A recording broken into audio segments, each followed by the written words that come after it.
Every word in the title of this session is important. One may be inaccurate, which is the word may, but loving is key. The light is key. The fact that indeed we're in a time of deep division, and if we be accurate, having disdain for others, others having disdain for us. The title could have been Bridging the Divide of Toxicity, Polarization, Intolerance, all based on the time we're in where we don't even have exposure to the same facts. This is, in some ways, a session that's on a very personal level, and we've been able to share in listening to Eileen on a very prophetic and societal and corporate calling. And the two are not disconnected. But I will start first with an example of how easy it is to be where people have disdain for us. I've gone through a lot of transition in the last year and a half, and a sweet older lady invited me to Christmas a year ago with her daughters and their family. And I was fine, and I live on the land, and I worked. And then I thought, man, fellowship, a good meal would be so great. I called Jill and asked if the invite was still good, and she said yes, and I got directions. And I arrived where I knew nobody except the matriarch and was introduced around. And I'm introvert, but I know how to pretend to be extrovert. So I was chatting up the person whose home we were in, a son-in-law, finding out about his work life. He's retirement age. And then the topic changed to my work life. And I told him my work as an immigration attorney. That's all I said. He said, "You're not welcome here. You have to leave right now."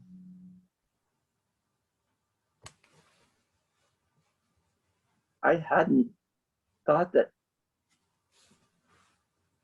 being disdained and being kicked out would be my experience on the day we celebrate the coming of Christ.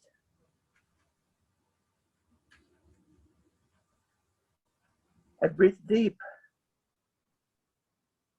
I said, "I'm so sorry. I must have misspoken or must have been misunderstood. I didn't say anything intending to be offensive." He said, "You bring those people here. We don't need them. You're not welcome here. You have to leave right now." Louder, in a small house with a lot of people. I took 2 deep breaths. I wanted 15 minutes of silence to gather myself. I was being assaulted. My comeback was, "I'm from rural Northwest Oklahoma. At Thanksgiving, I was with my relatives. I think they all agree with you more than with me. But we're kind to each other."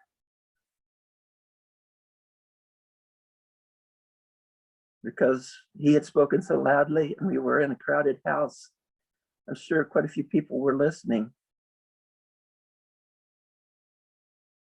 I said, "We may not agree, but there's no need to be hostile." let's celebrate coming of Christ and feast together. And he took a deep breath and he said, just kidding. And after that, we celebrated the coming of Christ together and feasted together. And he went out of his way to say, you need some more ice in your tea? Would you like a cold one? There's a sauce for that dressing that you just got. He was hospitable. But in this time in Oklahoma, we have to know that ugly can fly in our face anywhere we are. And it's not new, it's been around. Some time back, I went to a garden center. It's going out of business. And I thought I might buy some things. I'm on an acreage. The town is Edmond, Oklahoma, which is one of the white flight towns when people wanted to be able to segregate from inner city children in schools. So I know I'm dealing with good old boys. And sometimes I'm a little careless. I wore a t-shirt. It said, have you hugged your peace activist today? And almost immediately, a guy flew into me, right in my face. His spittle landed on me. This was before COVID. And he said,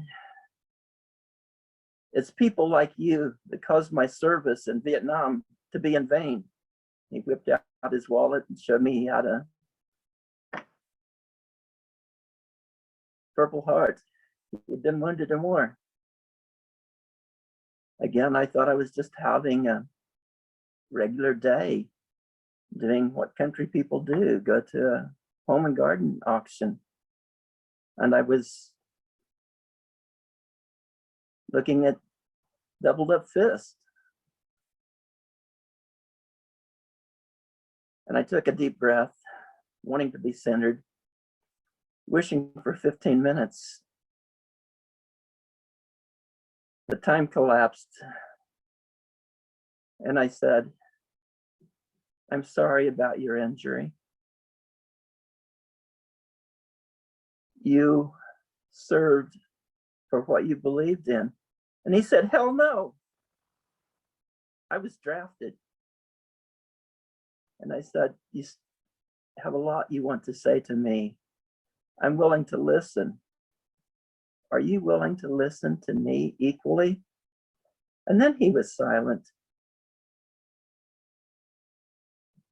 He said, that would be only fair. We moved a bit away from the noise of the auction and said to each other, let's visit later.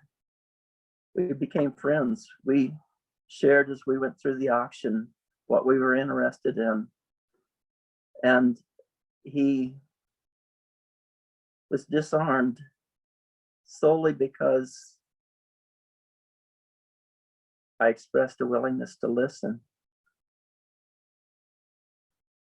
I'm going to talk about some of what I consider the themes of being in a world where people are fast to be hostile to each other.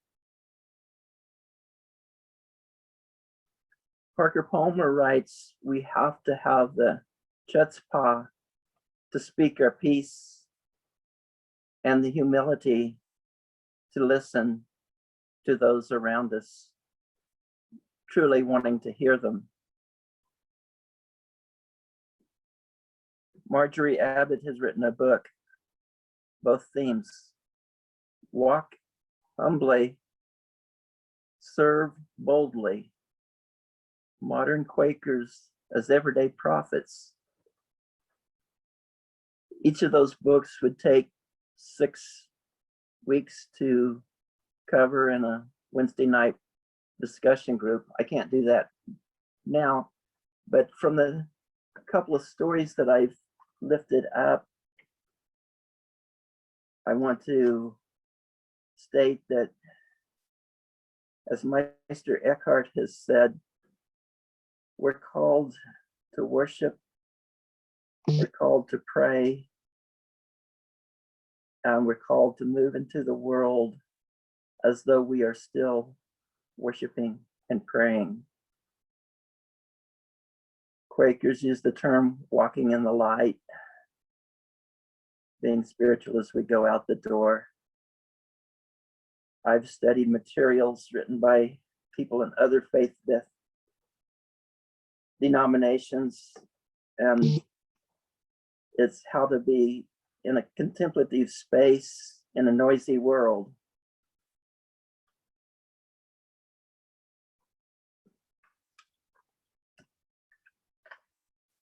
Sometimes we think we have a basis for being connected, and then we learn a little bit about each other. Over this year and a half, I've sometimes left my land early and stopped by the local Brahms for a cup of coffee before I go on around the corner to my office. Brahms regularly had 2 newspapers. Another old gentleman was a regular at Brahms. If there was no paper left, one of us would share a section of the paper with the other. We didn't know each other, knew nothing about each other. We were kind, sharing. And this went on. And then August of this past year, I got there right after him.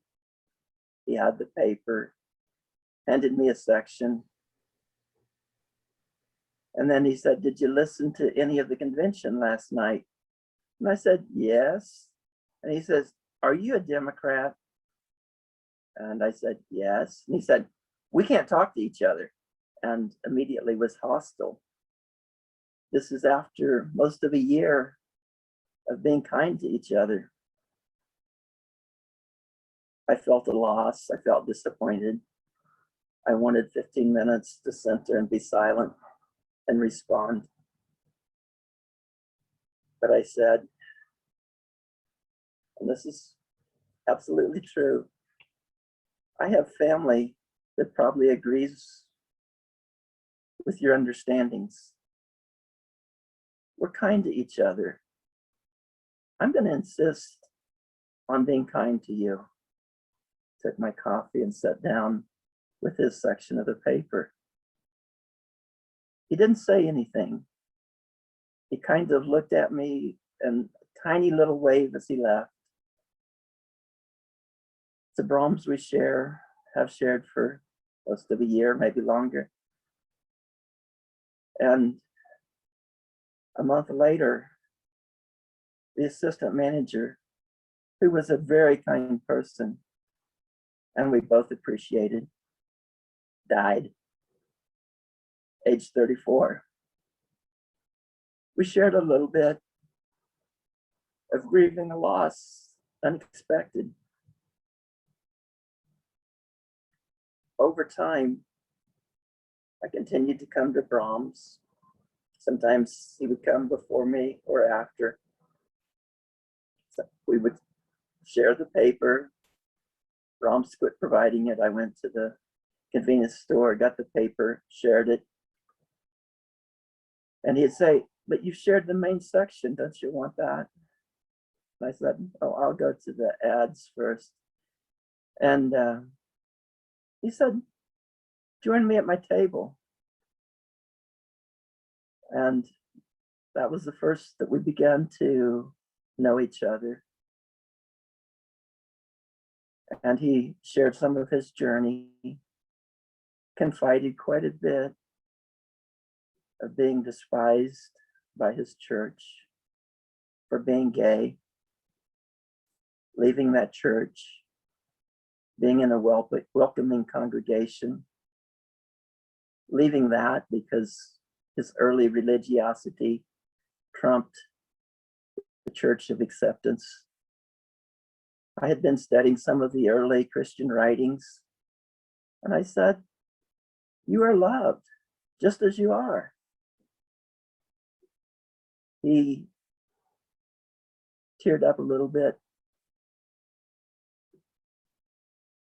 He said, "I accept as true what you said." Since that day, we've been close friends. He still voices negativity about Nancy and positivity about Trump. I let that pass because I know that we're not in agreement on the continuum of politics, but as two old men, we're very close. Just in the last week, I'm dealing with pain in my hip and don't get around well. I use a cane.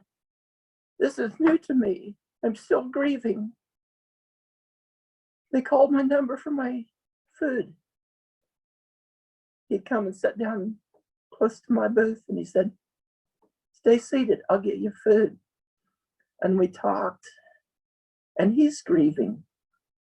He's a volunteer to be present with people that are in hospice care.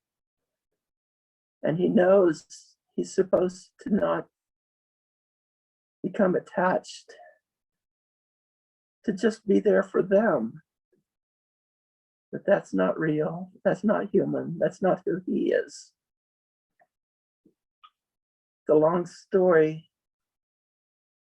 but it's at the level of when we walk into a place, don't know each other. What are we called to do? Love as God loves. Honor the Quaker truth that there is that of God in every person. We have to live that truth. And when we do, we find the evidence. Sometimes this is at a political level. I'm an advocate regarding legislation, and I stood strong against an anti-immigrant bill by a state legislator, Randy Terrell. Ineffectively, it became law. I publicly, with many others, opposed it. It was, by the will of the people, made toothless. We would not obey it and require the people that might share housing or transportation to show their credentials before we could be hospitable to them.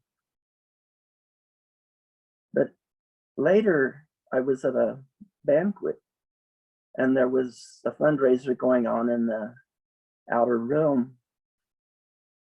And I recognized the person who was in charge of the fundraiser, Randy Terrell,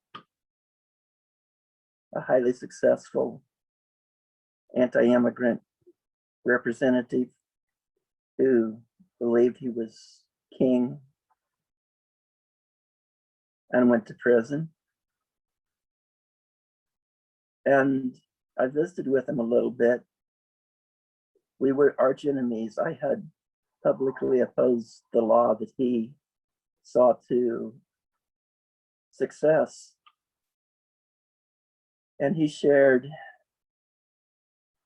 why he was doing the fundraiser for Passageway, the battered women's shelter, was that he grew up in a home of an abusive father, an alcoholic,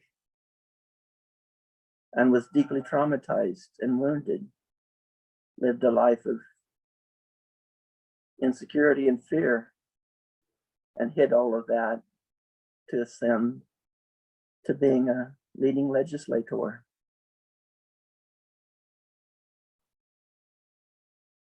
I shared a bit more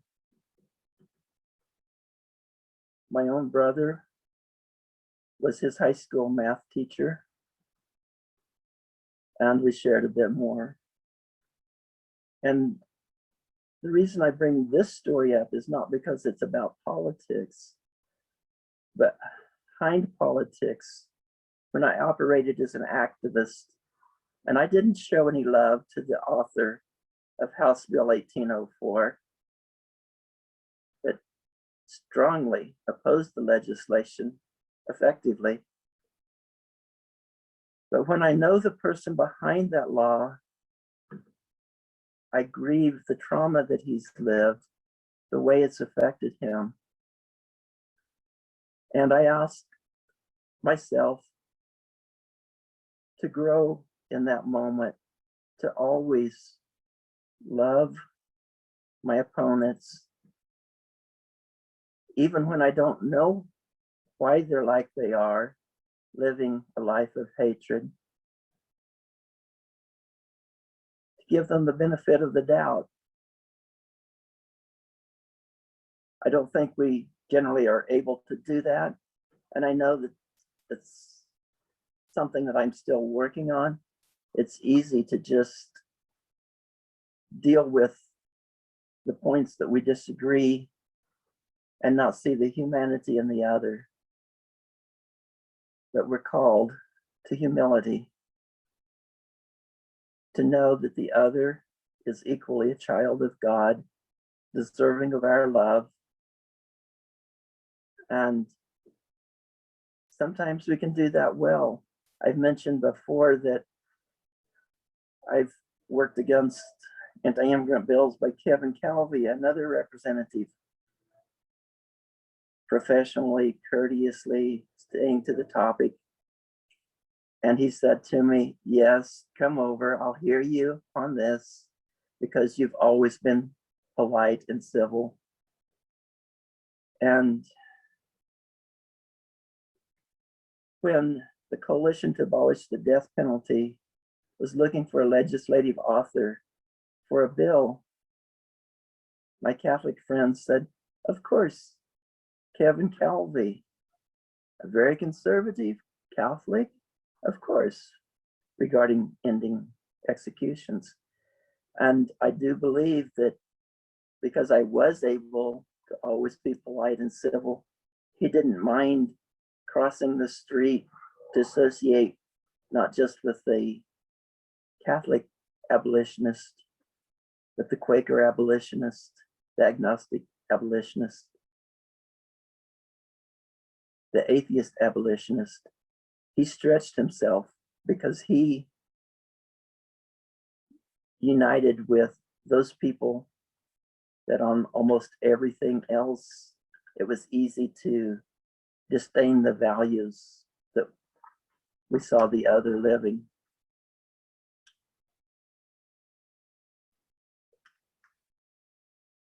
If anyone wants to give me feedback and say, stay on the personal, talk more on the political, or vice versa, I'm open and I have a lot of different ways I can go from here.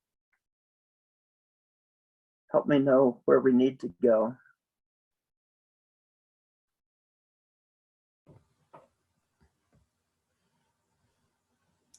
Rex? Yes. Hi. The point you're making is there's always a backstory.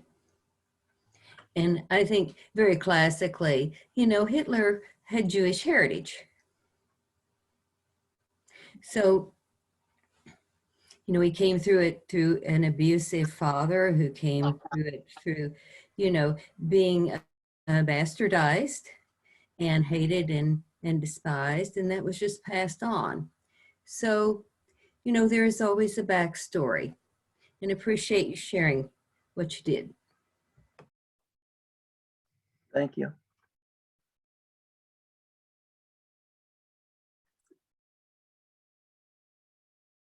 Well, I'll talk a little bit about a pattern that I think is valuable, and it's not safe. Over the last 12 years up till recently, I've co-parented 3 kids that are now teenagers, and for them to have community of youth, we've gone to a Methodist church and we've participated in Bible study groups. And sometimes there's something going on like Ash Wednesday and the group's not meeting. And Siska understands technology and would text everyone in the group and say, let's meet for coffee at Starbucks. Class is not meeting. And the associate pastor, who's a friend of mine, said, you really need to watch the one couple. I've looked at what he's posting. He has tremendous disdain for people like you, particularly if he knew more about you. And I said, appreciate it, Don, heads up. But when people post stuff, it's kind of like road rage. They're ugly, but when they get out of the car, they come up the same steps to the sanctuary that I do. And so we did coffee and pretty much talked about non-threatening things, background history, unity, got to know some of the whole story of each other. After a while, these class meetings boiled down to Rex and Siska and Joe and Jackie. Joe was the person who has disdain for people like me and is a senior consultant at Tinker Air Force Base. And we hadn't covered the elephant on the table, but I trusted Spirit enough that I said to Joe, were you pondering the peace movement in March 2003 as we were facing going into another war with Iraq? And he said, the folks I talked to at Tinker had a deep concern. I said, I expressed my concern. It was written on behalf of the Quakers and published in the Observer, but I made several points. He said, the people I talked to at Tinker essentially agree with the points you made as a Quaker in 2003. We understood it was an unnecessary war, a war that was being sold to the American people with falsehoods. And again, there's still plenty that Joe and Rex will disagree on, but we know that we can disagree strongly, know our differences, sometimes be surprised that we're not as different as we thought we were, and still connect. We worship in the same sanctuary. We sit at the same table for Bible study. And if that is truly important to who we are as individuals, we love them in the light and they love us in the prayers. One of the people on the chat today knows that sometimes I say yes to my friend Craig, who's Nazarene, and invites me to the men's group that he holds on a Tuesday evening. I went a week ago last Tuesday. He had just kind of out of the blue texted me that he was praying for me. I texted him back, I appreciate the prayers, that I had a big day. I was going to be doing my first appointment regarding my pain when I walk at McBride Clinic. And he said, I really will be praying for you. I went to the men's Bible study with Craig in the Nazarene Church. When I go where Quakers generally fear to tread, I find authentic spirituality and Christianity. I know we're going to depart radically on politics and some on theology, but it's clear that we can bridge the divide and love one another and connect to the other who is radically different from us. Ways that maybe matter, ways that maybe don't matter, but that's the discipline we're called to.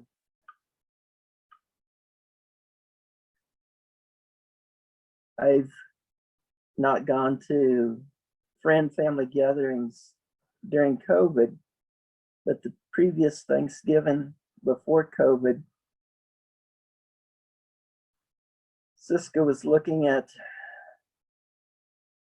the postings by my niece, and she said, I've looked at what Sarah's posting. She's with a guy that's real big into Second Amendment, militia training. Is it like really safe to go to your family's gathering this Thanksgiving? And I said, we're united in blood and we've been kind. Sometimes we talk a little politics, not a lot of politics. We went. And as it was time to leave, Sarah, the Second Amendment chick, my niece, she said, Uncle Rex, we haven't talked much, but before you go, can we just have a really genuine hug? Maybe it's not politically correct, but Sarah and Uncle Rex had a really genuine hug. And she said, from when I can first remember, you were so fun to be with. You would let me crawl all over you. And I've never stopped loving you. We're different. I'm never going to stop loving you. If we say we are loving in the light, when we see someone that is spitting in our face, we need to see them as our brother who we disagree with, who loves us, or our nephew who we disagree with, who loves us. And then we can love, and to the extent that we are disciplined in leaving our prayer, leaving our worship in the spirit of prayer and worship, when we're unexpectedly confronted, we will love in the light, know we're being disdained, and persist in our kindness.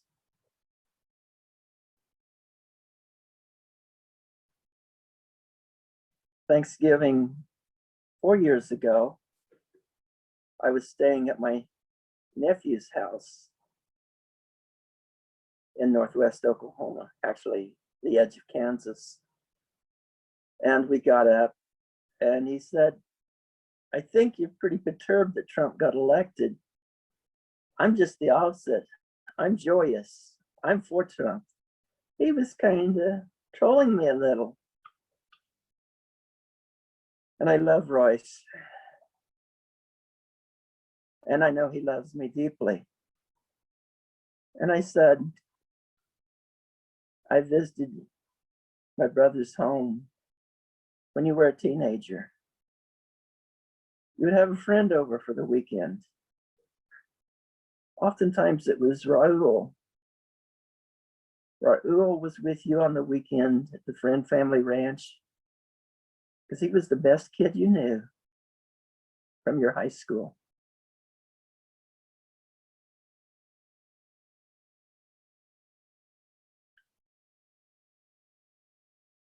Royce teared up a little. He said, my dad, your brother, made ugly anti-Mexican comments as Raul and I would walk down the hall past him.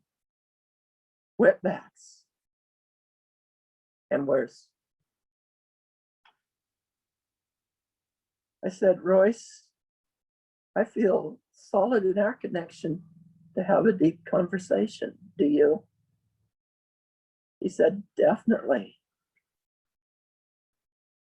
And I talked to him that I valued all people equally. We're all God's children. There is a divinity in all people. We're called, and he was getting ready to go to church, to live the scriptures that we say we live, even with people different from us. I said, unless you can do that, you're gonna be like my brother, your dad, and raise your children to be like my brother, your dad, to despise people based on where they were born. Perhaps they're having a darker complexion than us. You're called to be better than that. He said, it's time to go to church. But I want to continue this conversation. Church will wonder where I'm at. I'm an usher. They'll be okay. And Royce and I shared deeply about the humanity that is in all people for most of 2 hours. I know it's an imposition on my spouse and teenage kids, but whatever they overheard was valuable, and it was clear that Royce had adopted the values of my brother, his dad, and his community. But he wasn't beyond being reached. And we are close, and we share in real sharing rather than just superficial. Well, we're family. The food is good. Let's just smile and have a joyous occasion. But it took a willingness to risk, and of course, his bringing the topic up. I know how to behave. One other story I can tell that I think will probably get into the discomfort zone of everybody. Years ago, I was very active in the running community, and we all come together. A lot of distance runners are type A. I'm not. I had been very successful in completing marathons and ultra marathons out of discipline and pacing. Nels Benson approached me and said, I want to run a longer run than I've ever ran. And at age 58, I need a trainer. And I think you're the person that can train with me, run with me, see that I finish my first 100-mile run. That wouldn't be a story worth telling, except Nels Benson is the CEO of Cashland, a predatory lending conglomerate that has offices in every medium-sized city in Oklahoma.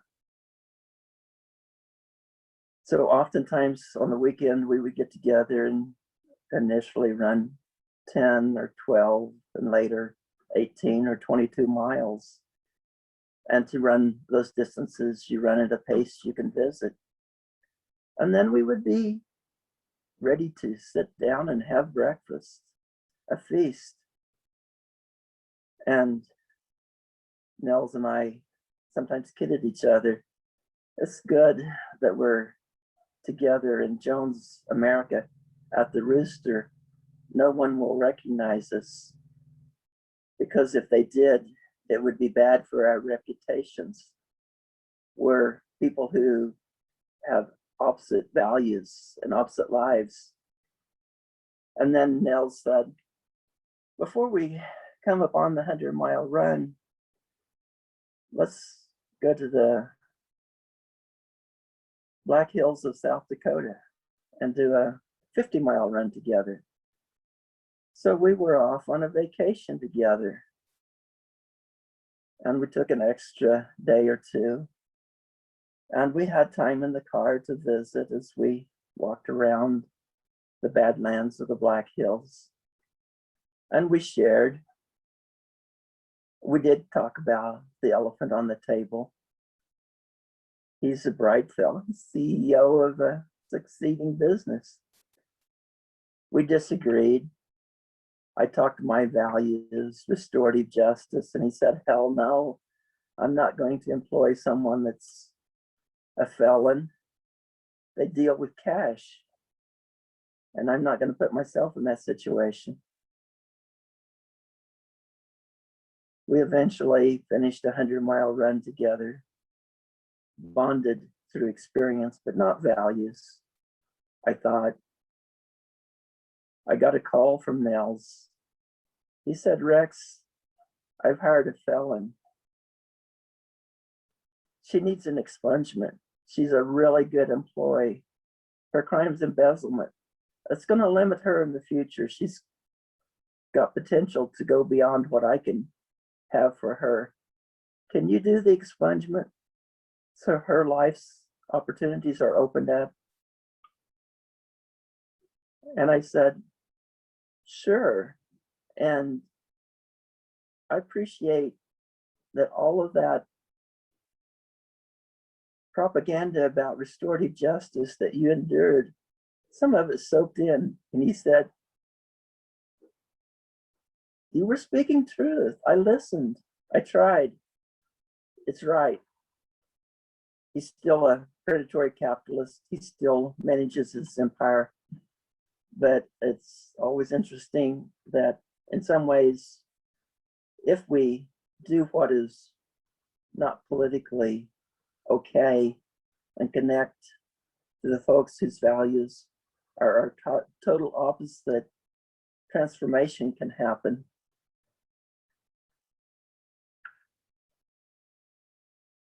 If anybody wants to comment or jump in, do that. I have another dozen stories I can tell.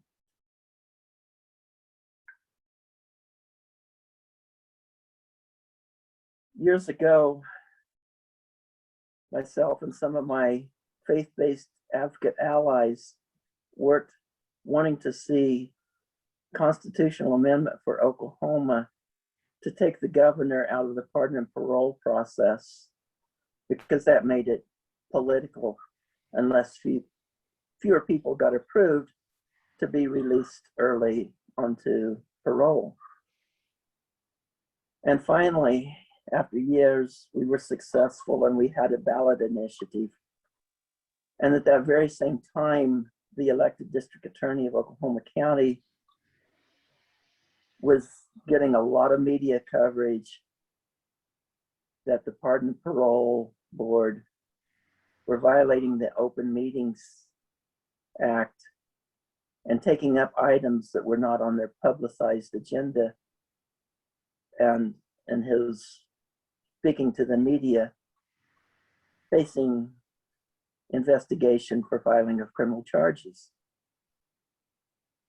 And our hopes for a constitutional amendment seemed to be extinguished. We had lined up some funding for an ad campaign. The funders, a very good group, one of the only very good groups that fund things like I like in Oklahoma, said would just be pouring money down a rat hole. We're not going to spend the money we promised. So we were orphaned.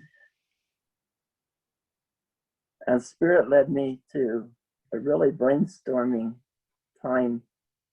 And I said, we need to meet with the district attorney. He's making it impossible for our campaign to succeed. One of my advocates that I work with well said, I'm game. Another person said, this seems real strange to go into the lion's den.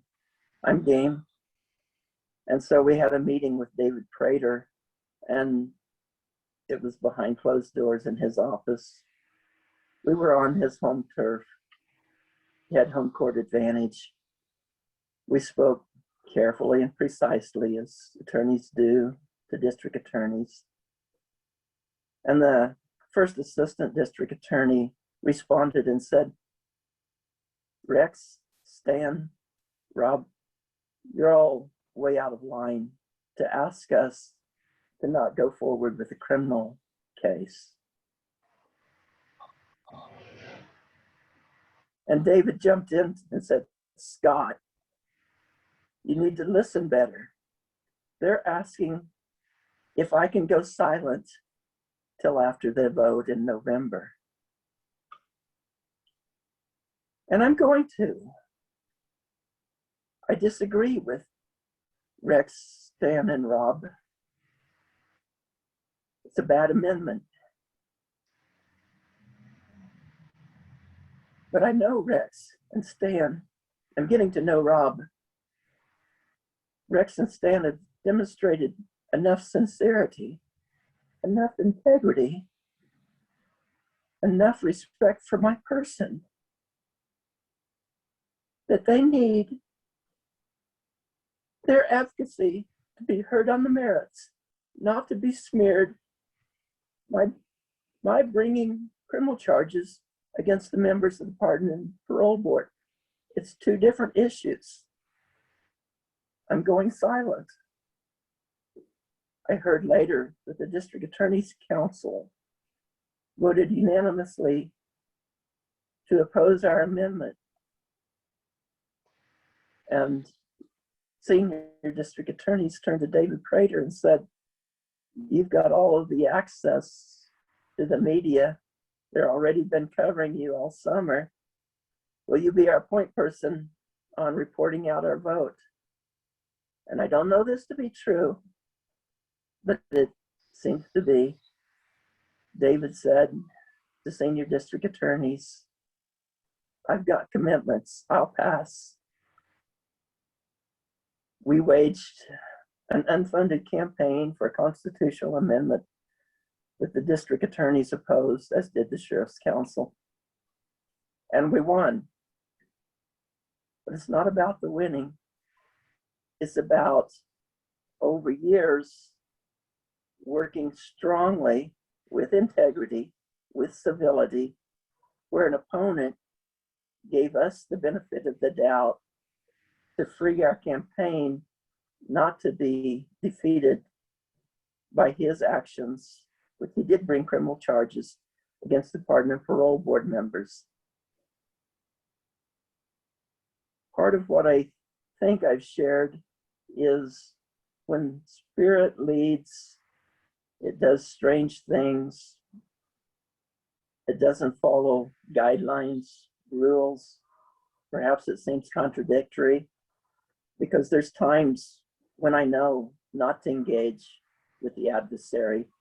I don't open myself frequently to pointless spiritual abuse with people that just want to attack, that have no willingness to listen. And perhaps I should trust Spirit to be transformative in impossible situations. I think that's always something that we need to be deeply centered, still in the spirit of our prayer and our worship as we are in the world outside. Years ago in Oklahoma, there was the Murrah building bombing. Timothy McVeigh was tried and convicted and assigned the death penalty. Abolitionists opposed executions, even of the damnedest of the damnedest, the person who had taken the lives of 168 Oklahomans, including children in daycare. And at the time of the execution of Timothy McVeigh, the abolitionists felt perhaps we should publicly grieve an execution, even of the damnedest of the damnedest. I visited with some of my Quaker friends, some of my mentors And they said, "That's really not going to be safe for you in Oklahoma. Perhaps grieve, but grieve in the safety of your own home." And I love my Quaker friends, and I listen to them deeply. And yet the coalition grieved at ground zero beneath the statue that the Catholics had erected, St. Joseph's. And the message of the statue of Jesus was, "Jesus wept." We settled into a deep silence. A short distance from us, the people gathered to rejoice in the execution. He amongst the people that had held together the families of the victims and the survivors was Dr. Paul Heath. And he felt an eye for an eye. The killing of a killer had to occur for the families who had lost so much to not be dishonored. And he spoke eloquently. And we were in their public vigil. It seemed puzzling when we arrived. There was a lot of police presence. I approached them. I said, "I don't understand. We're here to just silently vigil. There's not going to be any action that needs your presence." They said, "The other group has disdain for you. We're here. We're going to protect your right to grieve publicly in safety." And I thought, oh shit. To be a Quaker in Oklahoma, you have to have police protection. Except, I'm sorry, I wasn't a Quaker. I was an abolitionist. That weighed on me. I had a very deep spiritual time and presence of spirit during the time of the killing of Timothy McVeigh. And then as I opened my eyes a little bit, I was being approached by Dr. Paul Heath. And I thought, oh. And he said, "I respect your vigil. I'm sorry about interrupting. But I have a real strong need to tell you that what you're doing today is absolutely necessary and important, especially because of what we did today." He said, "Can I share with the other members?" Well, that's not the rules. You're doing a silent vigil. Yes, the adversaries to leave you alone. I didn't follow the rules. I said, "Paul, you bet. Appreciate your words."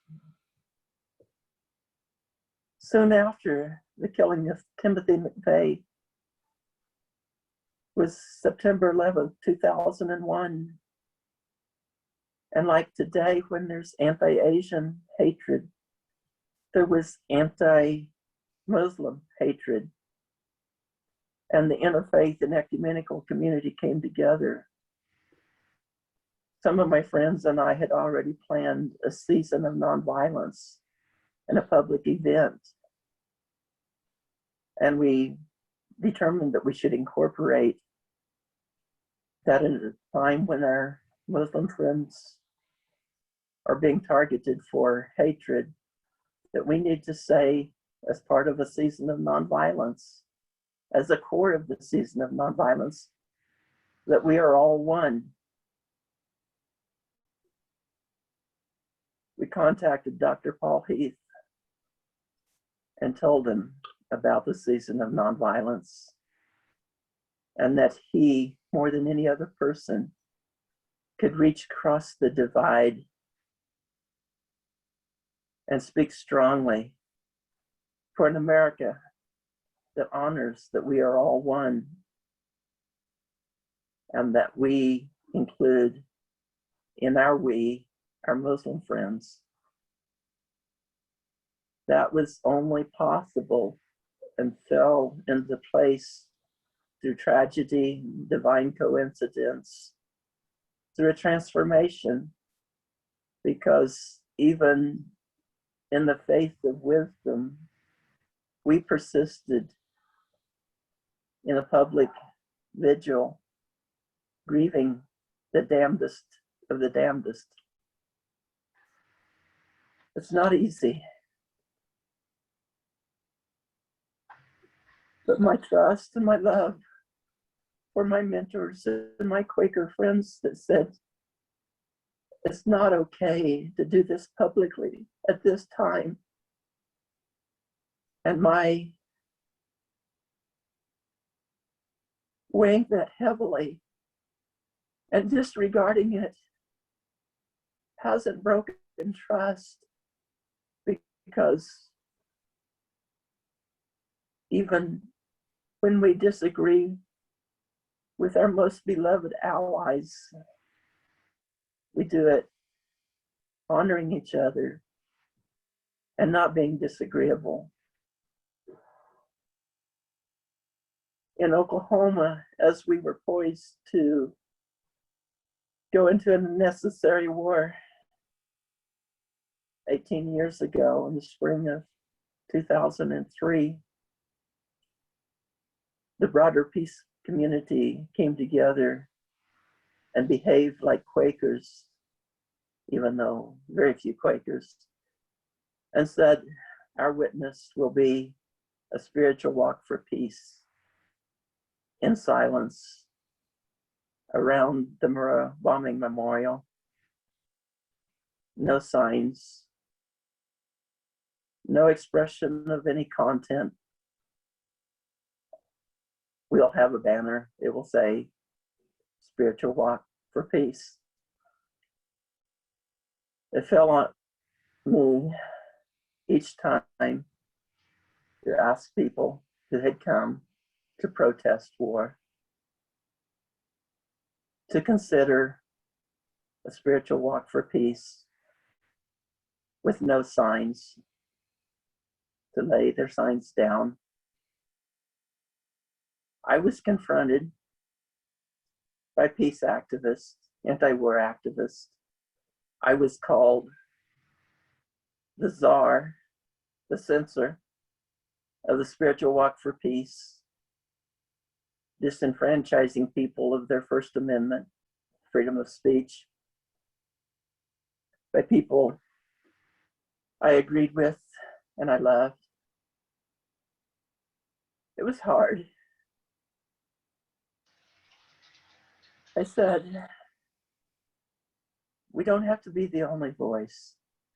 There can be marches, protests with signs. We'll even join and help. I'm in the habit of getting permits. Ask me to get you a permit. But at this event, our event, at least consider respecting our discernment enough that against your own discernment, your sign will remain behind. That conversation happened many times.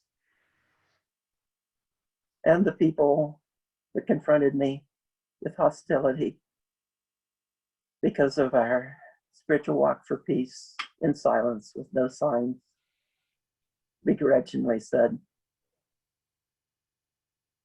I love the way you loved me when I was hostile to you.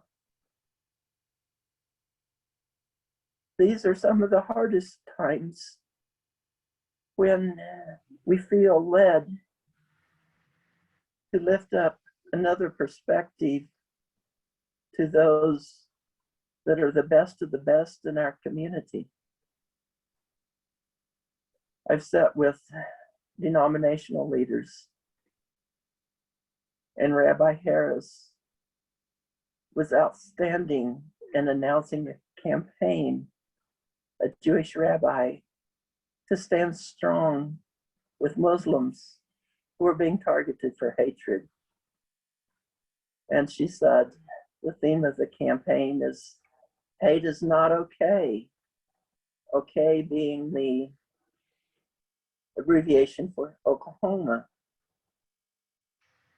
And in a circle of denominational leaders, I said, I appreciate you, Rabbi Harris, but for the spirit of love to flow through me towards the people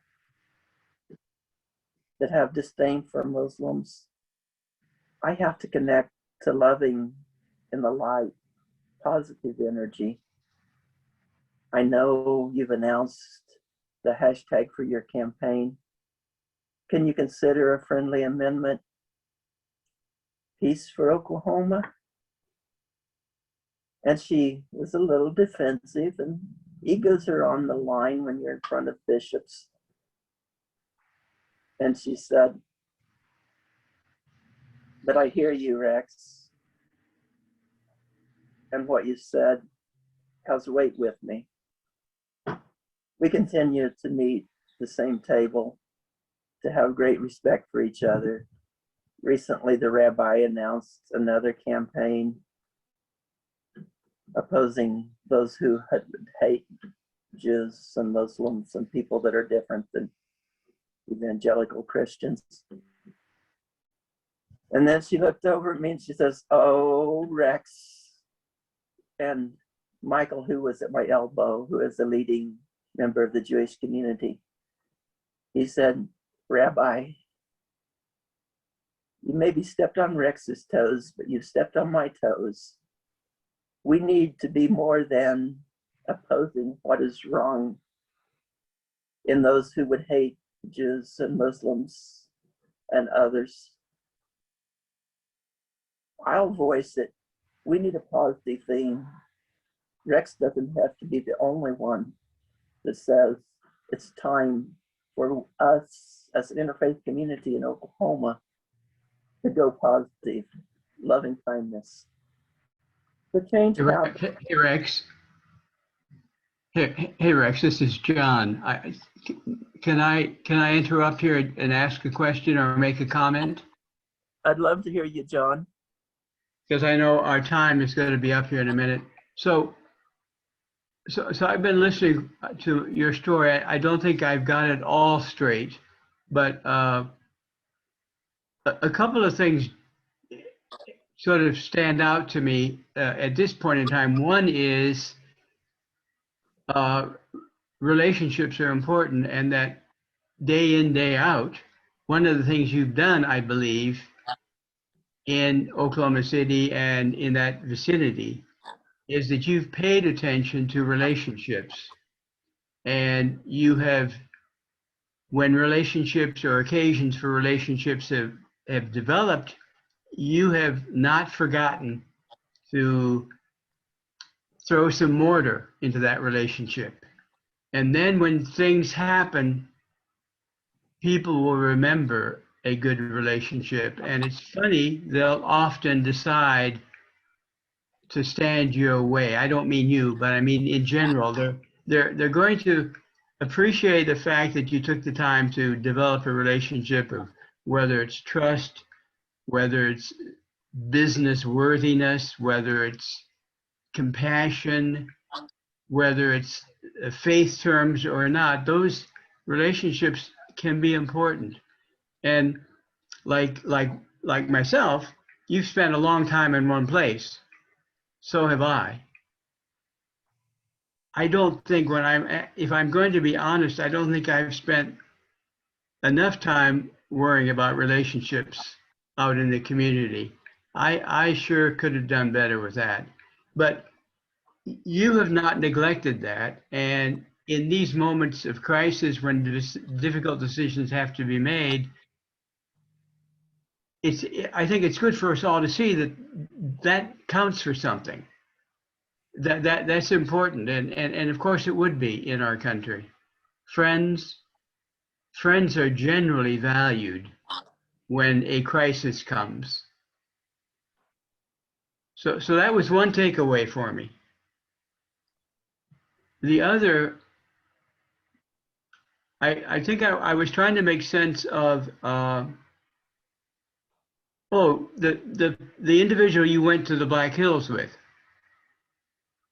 What struck me there was that you were, I think you said you were both such opposite kinds of guys, but somehow that clicked. Didn't you say something like that? That he and you were quite opposites, but you found a way to relate anyway. Right. That there's a giant elephant on the table about our differences, and we still engaged. Yeah, and what I thought of there is, sure enough, opposites attract, because in my family, my mother, in her concern about my older sister getting married, had this theory about opposites attracting. And I can remember she and my dad out in the kitchen talking about that. Was that really, did that hold water? Opposites would attract, and if they attracted, would they hold on for 50 years? Was there enough attraction there that might work? And so that thought crossed my mind when you were talking about your trip to the Black Hills. And then the other thing I'm not clear on yet has to do with those stories you told about, I think, family members where your blood was involved. And I think that's a special story there. On the one hand, all I could tell myself was, well, that's good to know that some of those old-fashioned values do work, and you can count on them working in moments of crisis. But I still don't understand that. I don't understand that those relationships quite yet enough for me to say that will be a takeaway for me. But we can talk about those later. But I thank you for divulging so much of your past in terms of dealing with people who, you use the word disdain, that's a heavy duty word. But for people who think differently than you and are willing and are able to push that to the limits, I thank you for struggling with that and telling us those stories.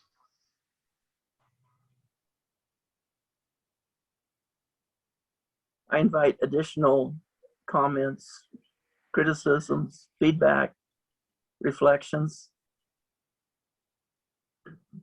Rex, I listened to I listened carefully to your entire presentation.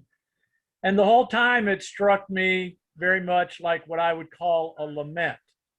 And this is something that I notice when I read the Psalms. Some Psalms are joyful and some Psalms are what I call laments. And I wonder about the place for that in our community, in our society, to recognize and process grief. Because some things are not as we would prefer. And then what do we do with that? And lament, as I'm using this word, might be a method of coping. I don't know.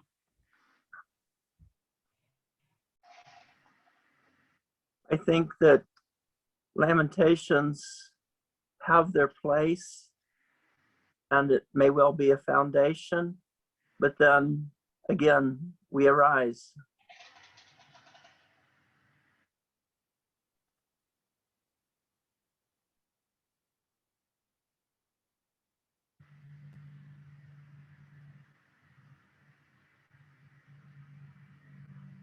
This morning, Rex?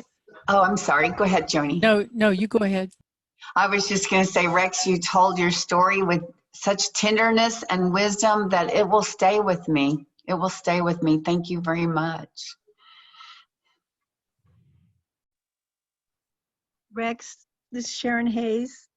I enjoyed listening to your stories in reference to the history. As I was been one to living through those times. But was also reminded of something my mom, who didn't know she was raising a Quaker at the time. I was a child of the Army, and we moved a lot, and so I was bullied a lot because I was always the new kid on the block. But I came home crying one day, and my mom said, "What are you crying about?" And I said, "I don't know. They just don't like me. I can't get along because I'm the only one, and they don't know who I am." And she says, "You know what? You probably should just cowboy up, because we're going to move in a couple of weeks again, and you'll probably be in the same situation. So realize that you have a target on your back and go forward, and then introduce yourself to everyone in the room that you meet. And somebody you will connect with, and some you won't, but go forward." So I was reminded of that as you were talking, and it has stood well in my life, in that I can go to any room now and talk to someone, and if that doesn't work, you move on to the next one. Thank you. I appreciate you, Rex. Thank you.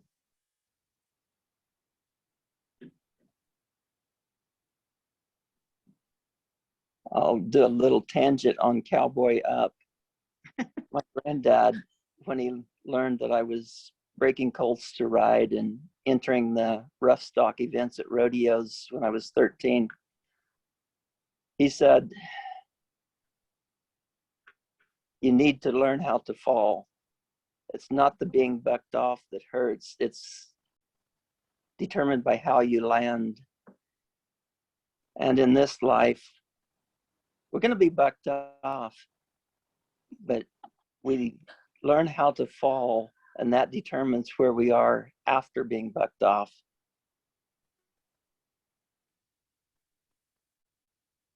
I've got a sign over here on the wall beside me that says, "If you climb in the saddle, be ready for the ride." I was thinking this morning and sharing that I too have family, close family, that has very different opinions in the last few years. And I had been trying to maintain, connection and work toward understanding, at least during COVID on Facebook. It was an interesting practice. But what occurred to me was that these are people that I grew up with. I've known all my life. So I know their heart. But what I don't understand is their head, at least recently. And then I thought about the theme here for meeting, about how we communicate with others. And it occurs to me, we're approaching people in an effort to make connection, but intellectually thinking about how they think. We're thinking about their heads, what's in their heads, but we don't know their hearts, or something like that. And maybe that's some of the source of our fear about each other. We don't know each other's hearts. And I'm open to, I'm open to listen to anything anybody's got to say. I really am. And I like what you said about just asking, okay, I'll hear everything you want to tell me. Will you hear me out? I think that's a good start.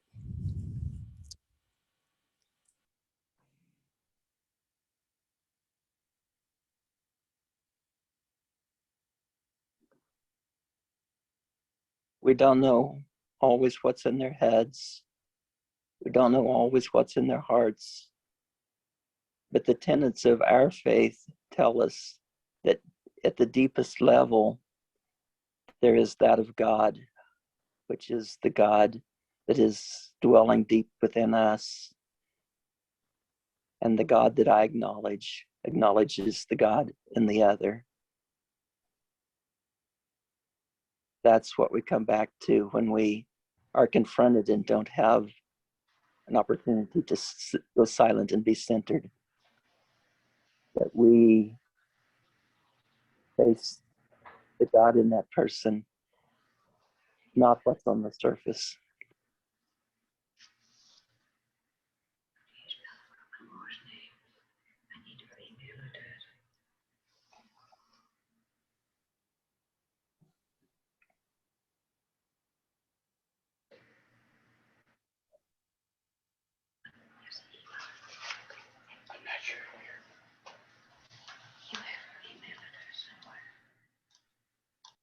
I don't know if this responds to John's question or wrestling, but I have a brother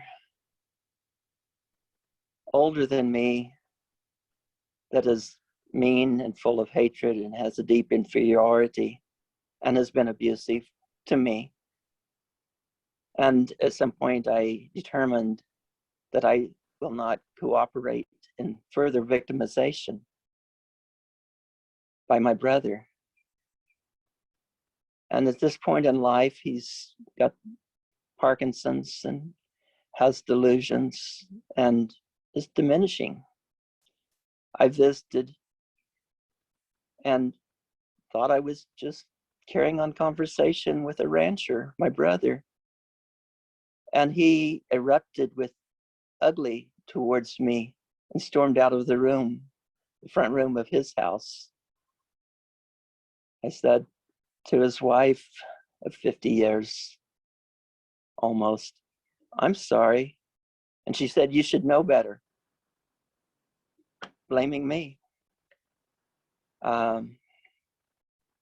At this point, I'm able to love my brother, to engage, to give him the benefit of the doubt, to let the hatred roll off of my back like oil. And he came back out. It was a while. And we had a discussion as though nothing had happened. And I extended him that courtesy of accepting that he will explode with hate and ugliness. And I will not react, except stay present and loving my brother, who's diminishing. A couple of months later, we were together at Royce's house as sons, and he said, "Let's go out and look at the calves." And I didn't know what to expect. He wanted one-on-one with Brother Rex. We got out the door. He was crying. He said, "I'm sorry. I was wrong. Forgive me. I need your love more now than ever." I said, "Apology accepted."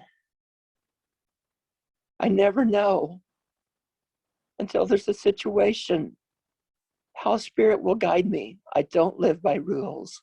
I try to be connected to loving in the light. And I was open to change.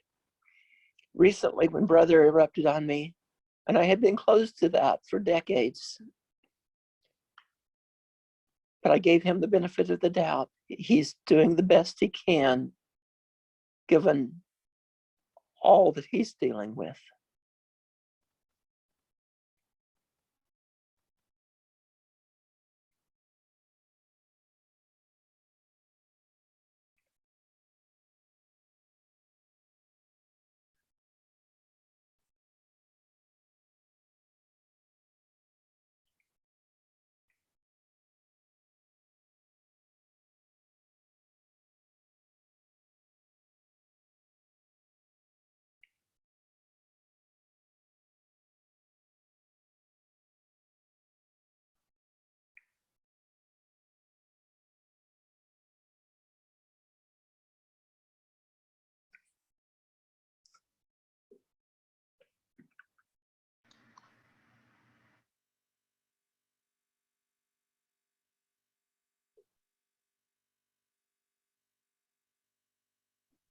Thank you, Rex.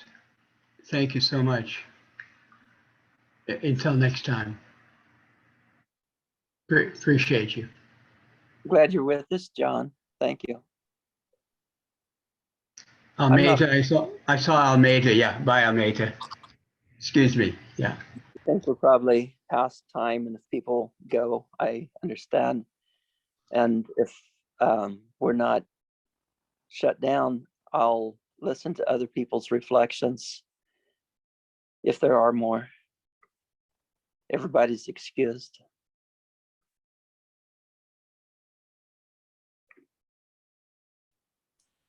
Bill Sweet has his hand up.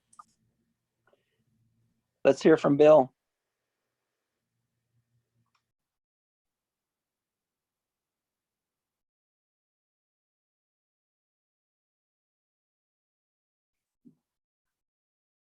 Maybe he was just waving goodbye. Okay. Go Almeida? ahead, share, whoever's willing. It's good to see you, Rex. I have not seen you, but in a couple of years, it's good to see you. I've thought of you often. Well, Good to see you. miss being in person with you. Has there been any of my sharing that has been painful for a person of color?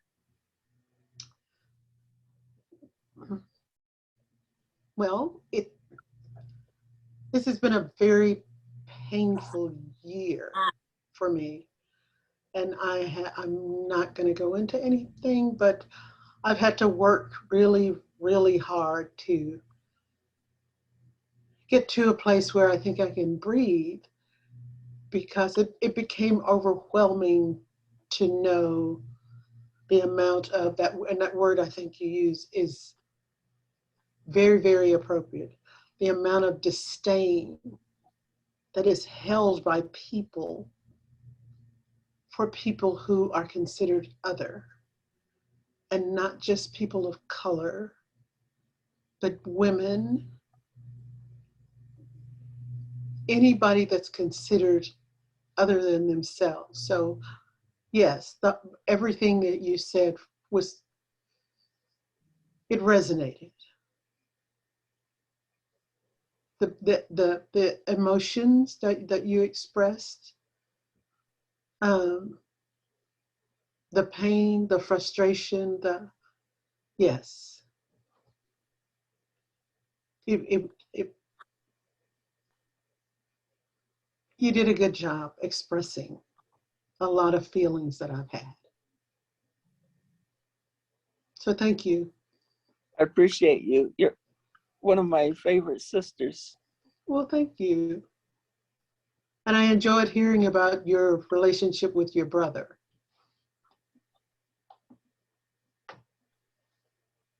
It's still evolving.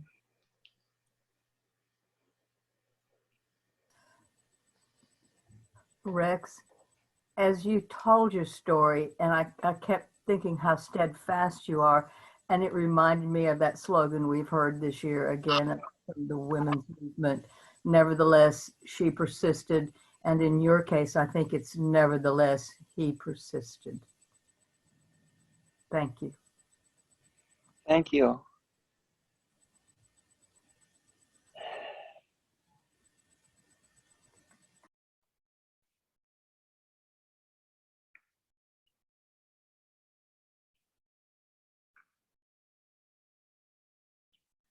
That's the spirit which strengthens me. And I have had a special need for really frequent connecting to the spirit in walks in nature. And I'm strong, but these are the times that try the souls of God's children.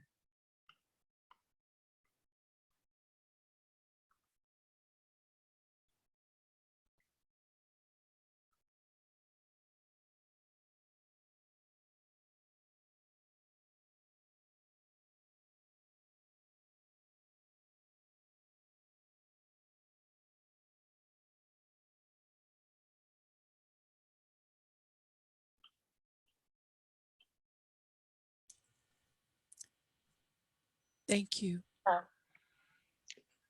I've enjoyed you being present. I think I will go ahead and sign off and enjoy some outdoor time.